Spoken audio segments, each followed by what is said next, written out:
c'est patate. Aujourd'hui, on va parler du marketing de la Pride. Donc si vous ne savez pas, c'est le mois de la Pride, donc la Pride pour toutes les personnes LGBT+. Je vais parler du marketing de la Pride, de d'où ça vient, la Pride, de pourquoi est-ce qu'il faut aller au-delà de l'arc-en-ciel, même si j'ai un arc-en-ciel sur les yeux.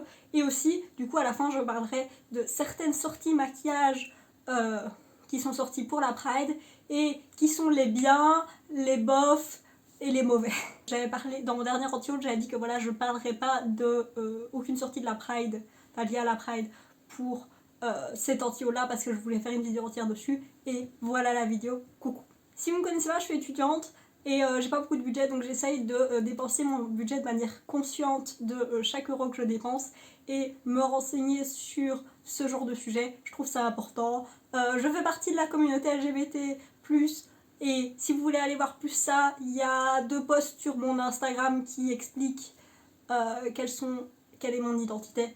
Avant de commencer, ce qui est le plus important dans cette vidéo, j'ai mis en description plein de ressources. J'ai essayé de mettre des associations aussi bien au Canada, en Belgique, en France, et aussi il y a une super page wiki avec plein d'associations qui soutiennent les personnes LGBT, de la communauté LGBT+, dans le monde entier. Des ressources, des endroits où lire, aussi bien en anglais qu'en français.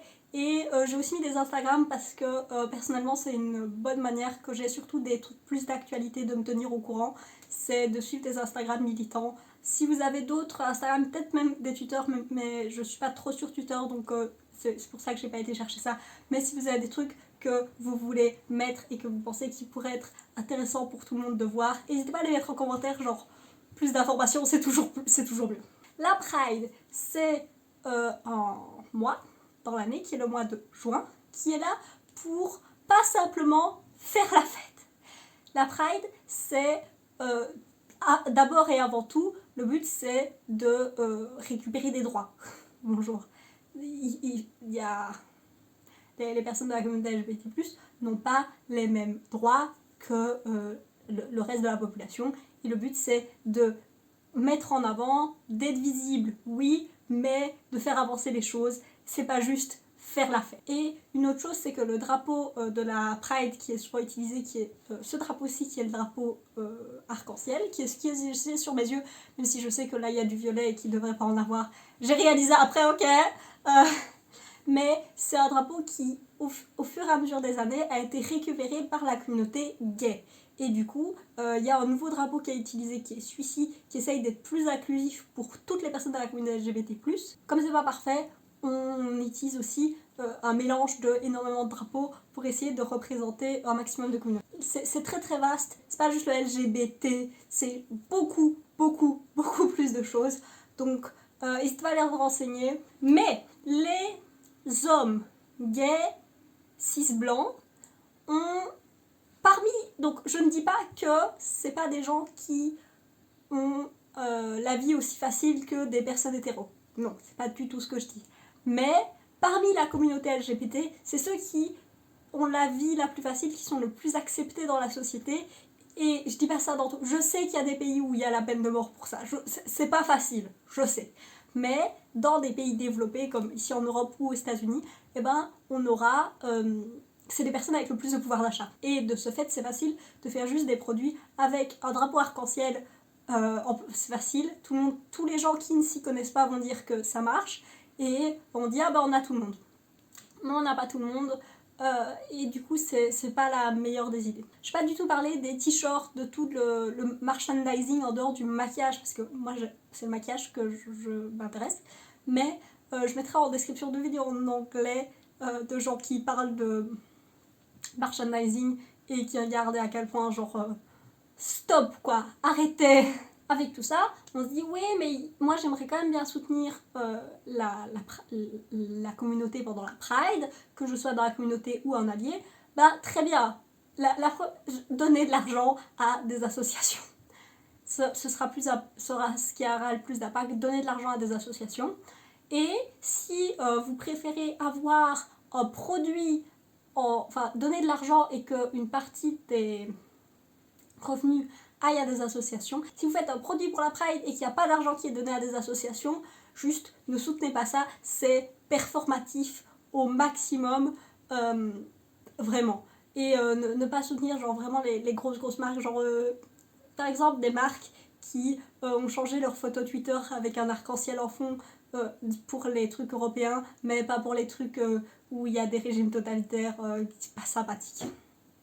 Non, si vous voulez acheter des produits pour soutenir la cause, allez soutenir directement des marques qui sont possédées par des personnes de la communauté. Il y a Indie Makeup Hotspot qui a fait 2 posts que je mettrai aussi en description qui montrent, qui reprennent plein de marques possédées par des personnes de la communauté, et même si ces marques n'ont pas fait spécifiquement un produit pour la Pride, bah, ça marche. Si vous voulez, pareil pour le merch, si vous voulez des t-shirts, si vous voulez des pins, si vous voulez des drapeaux, n'importe quoi, plutôt que de les acheter à des méga corporations qui foncièrement, peut-être qu'elles vont donner une petite partie de leur argent à ça, mais foncièrement vont faire juste plus d'argent, allez sur Etsy, allez acheter à des gens indépendants qui font des trucs sur Instagram.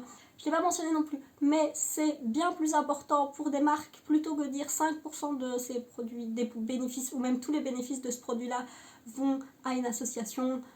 C'est mieux d'avoir des marques qui toute l'année ont une liste d'associations auxquelles ils donnent, et c'est déjà un pas en avant, quoi. Genre d'avoir une partie de leurs bénéfices, surtout pour des méga corporations comme ça. Je sais que j'avais entendu que Starbucks, quand j'avais fait des recherches sur Essence, j'avais vu qu'ils faisaient ça. Voilà, avoir une liste de marques, et si dans ces marques, si dans ces trucs qui soutiennent, il y a des associations LGBT+, c'est super. Il y a du coup aussi le revers de la pièce. Par exemple, Lush, ils peuvent sortir toutes les... Je sais que c'est Lush UK, et je sais que Lush Allemagne essaye de justement vraiment mettre en avant qu'ils sont pro-LGBT, mais personnellement, c'est comme la MLM, je me sens pas ok de soutenir Lush en sachant que Lush UK soutient des associations anti-trans. Et voilà, si vous voyez qu'une des marques que vous soutenez donne de l'argent, ou il s'est passé Ofra, qu'on a réalisé que le propriétaire de Ofra donnait de l'argent pour la campagne de Trump, c'est pas une bonne idée de soutenir ces marques-là parce qu'elles ne s'alignent pas, et que même si elles font un truc spécial pour la Pride, l'important c'est bien plus toute l'année, c'est un mois spécifique pour vraiment que ce soit mis en avant. Genre, c'est le 1er juillet, les combats ne s'arrêtent pas, foncièrement, la situation ne devient pas meilleure d'un coup du jour au lendemain. Il faut se dire qu'on ne va pas acheter un produit parce qu'il donne à cette association, vous pouvez juste aller directement donner à cette association ou à d'autres associations. Achetez le produit si vous l'achèteriez sans que ça donne à une association, et que c'est juste un bonus que ça donne à une association. L'achetez pas pour ça. Acheter des produits pour rien que vous n'utiliserez pas, ça ne sert à rien, ça ne fait pas avancer le schmilblick. Allez juste acheter des trucs que vous avez besoin, et si vous voulez un truc de la Pride, bah, plutôt qu'acheter, si vous sentez qu'une palette d'ombre à paupières ou des liners ou quoi, c'est pas ce que vous allez utiliser, allez plutôt du coup acheter peut-être du merch sur Etsy, comme j'ai dit, des pins, des drapeaux, ce genre de choses. Avec toutes ces informations-là, la question, on va parler un peu des quelques autres marques qui ont sorti des produits pour la Pride, donc arc-en-ciel pour tous sauf deux. Je vais en parler et dire voilà, qu'est-ce qu'on a, les mauvaises idées, les ok bonnes idées et les vraiment bonnes choses.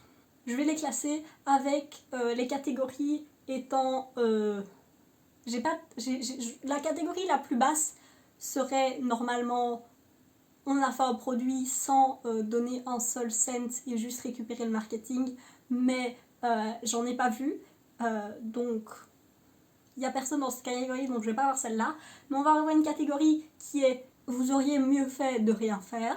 C'est la catégorie où ils donnent une somme d'argent finie, peu importe que vous achetiez le produit ou pas, la somme d'argent ne change pas. Du coup ils auraient pu juste donner la somme d'argent, ne pas faire de produit, et c'était super. Il y a la catégorie on a essayé, qui est donner un pourcentage des bénéfices. Ça veut dire qu'ils font toujours de l'argent sur le produit, ce qui veut dire qu'ils sortent un produit sur lequel ils font de l'argent pour une cause. Non, on a la catégorie clap clap clap, qui est donner 100% des bénéfices. C'est la seule chose à faire. Si vous sortez un produit, vous donnez 100% des bénéfices. Et je mettrai tout en haut une catégorie qui est simplement par et pour la communauté. comme les personnes qui possèdent la marque font partie de la communauté, même s'ils donnent qu'un pourcentage à des associations, le reste de l'argent va à la communauté quand même. On va commencer par un bon exemple avec Morphe, qui a sorti une palette comme chaque année avec le Trevor Project. C'est une association assez connue aux États-Unis et assez renommée pour soutenir les personnes LGBTQ+. Et ils donnent 100% des profits. Alors oui, c'est une palette arc-en-ciel, mais ils sortent une palette arc-en-ciel tous les ans, donc je ne suis pas étonnée. Morphe, c'est pas la marque que j'aime le plus, mais ils donnent 100% des profits, des bénéfices à l'association. Donc oui, juste c'est ce qu'il faut faire. Clap, clap, clap. Ensuite, on a Glisten Cosmetics, qui est une marque que moi j'aime bien, qui font des liners cake, donc qui sont activés à l'eau. Et ils avaient sorti, dans mon dernier anti-haul, ils avaient sorti des liners avec différentes couleurs dedans. Et là, ils ont sorti un liner spécifiquement pour la Pride avec les couleurs du drapeau. Oui, ça aurait été encore mieux s'ils sortaient plein, mais tous les profits vont à 4 associations, genre tous les bénéfices sont coupés en 4 pour aller à 4 associations différentes. Donc oui, clap, clap, clap. On commence par les bons exemples. C'est littéralement c'est par ordre chronologique que je les ai enregistrés. Ensuite, on a Becca. Alors, ça, c'est un cas assez spécifique. Becca, c'est le dernier. Becca Ferme, si vous ne savez pas. Becca Ferme. Et j'ai fait toute une vidéo dessus. Et ici, c'est le dernier produit qui sort.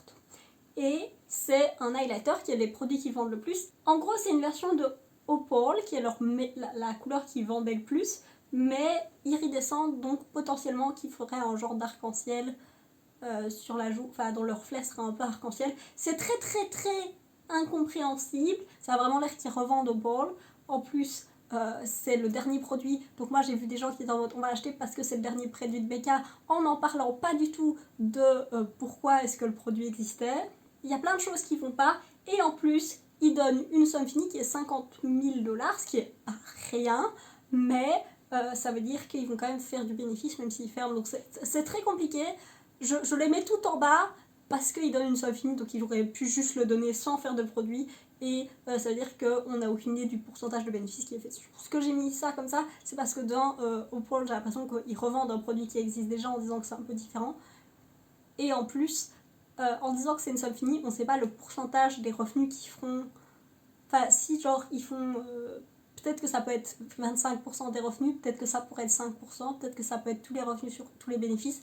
On ne peut pas savoir, et j'aime pas quand c'est comme ça. On a Suavity qui ressort 6 liners cake, donc qui sont activés à l'eau, et qui sont des couleurs qui existent déjà, donc c'est repackager des trucs qui existent déjà, et faire un prix de bundle, donc le fait qu'ils soient tous ensemble, c'est moins cher que si c'était vendu séparément. C'est différent tout le monde parce qu'ils ont juste décidé de donner un pourcentage de leurs bénéfices à des associations pendant tout le mois de juin. Donc c'est pas juste cette sortie-là, et on pourrait dire oui, du coup cette sortie-là c'est repackager ce qu'ils sont déjà. Oui, mais si on achète les choses individuellement, on donne aussi, ça fait aussi une partie. Donc franchement, moi je les mettrais, ils n'ont pas droit au clap clap clap, mais ils sont pas en bas non plus, j'ai déjà oublié comment j'ai noté, mais tire, c'est pas grave. Ensuite, on a la marque Lorella Cosmetics, que j'avais jamais entendu parler, qui sort une palette pour la Pride, et il y a 5% des profits qui vont à une association. Voilà, c'est exactement le genre de truc c'est un produit qui pourrait exister par lui-même, où il fait marquer Prideful sur le truc. Genre clairement c'est pour la Pride, tu peux pas le vendre autrement, et c'est un produit qui clairement on devrait donner 100% des profits. Donc clairement vous n'avez pas le clap clap clap, mais 5% des produits, des bénéfices, c'est déjà ça. Mais ça veut dire qu'ils font des bénéfices là-dessus. Je pense pas que ce soit une marque qui soit possédée par des personnes de la communauté, donc vous n'avez pas de clap. Ensuite, on a MAC qui dans sa collection Underground, ce qui veut dire que c'est des collections qu'il faut être inscrit sur un truc spécial pour réussir à pouvoir juste acheter la collection, qui sort en édition limitée, donc il n'y a que 1000 trucs qui sont faits, donc le but c'est aussi de jouer sur la FOMO, donc la Fear of Missing Out, donc pas top. et qui sort des liners qui existent déjà, mais ça bundle et 100% des profits sont donnés. Normalement, je devrais les mettre dans clap, clap, clap parce que 100% des profits sont donnés.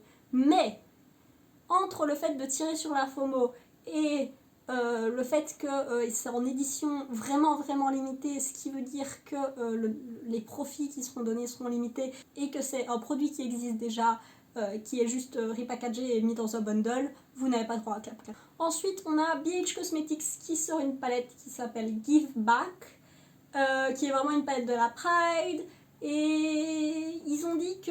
Alors un truc que j'aime bien, c'est que c'est pas juste une palette arc-en-ciel, ils ont rajouté genre un rose, un bleu clair, un noir, un brun, pour représenter un plus grand spectre de gens et pas juste le spectre de l'arc-en-ciel. Donc ça, je trouve ça cool.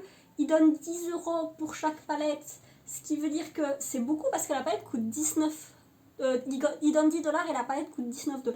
Donc je me demande si...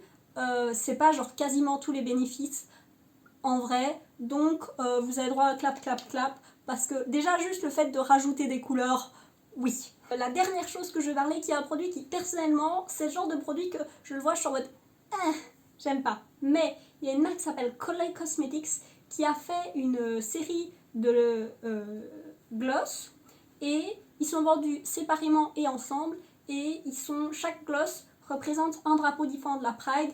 Et ok, ils donnent juste un pourcentage des profits à une association, mais c'est une marque possédée par les LGBT+, donc ça va tout en haut par et pour la communauté. Voilà, c'est tous les trucs dont je voulais parler. J'espère que vous avez appris des trucs, que vous êtes plus conscient de qu'est-ce que c'est le marketing de tout ça, que vous allez peut-être essayer d'utiliser votre argent de manière un peu plus mieux, que vous passerez une belle journée. Des bisous, ciao.